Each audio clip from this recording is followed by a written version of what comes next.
বদর হাডি একটু নাচে দেখা তো।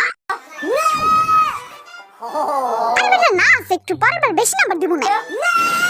চকলেট দিব না, নাচ একটু। মরে গেলে আবার নাচবো না। নে বদর হাডি তোর নাম্বার বাড়াবি একটু নাচ। এই বদর হাডি তুই আমার লাগে এমনটা করবি? স্যার আর একটু আদর করে দেন। ভালোবাসি তো আমি বদর হাডির গাটি বেরে তুরি। ওকে স্টুডেন্ট, তোরা কি পরবর্তী ক্লাসের জন্য রেডি?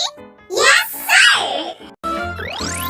তোরা তো মনে হয় ব্যাক করে ABCD সব ভুলে গেছস। তো আজকে আমরা বোর্ডের মধ্যে A ফর কি হয়, B ফর কি হয় তার লেখা শিখব। স্যার আমি পারি তো কইতে। তো একটু কর দেখি। হ্যাঁ না গো, আমি তাই নি কইছিলাম।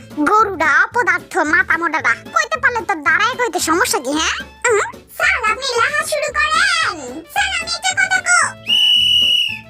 স্যার গো চুপ থাক, আমরা আমগো কাম শুরু করি। তাড়াতাড়ি এটা মাহা হবি স্যার যাতে না দেখে। A for Apple. আমার এটা একটু দাস না। এত শব্দ কি এর? এই কি রে, তোরা কি করতেছস? তোরা কি খাইতেছস নি? হ্যাঁ না স্যার, কি যে কম রোজা রাখছি না, রোজা রেখে খাম কেন? হ্যাঁ আপনি সেটা পড়াবেন, হুদি আমগো মিছা আছেন কেন? চুপ থাক গরুডি, পড়াইতাছি মনোযোগ দিয়ে ভালো করে পড়, বেশি কথা কইস না। কি রে বদর হাডি, তোর মুখ হেডি কি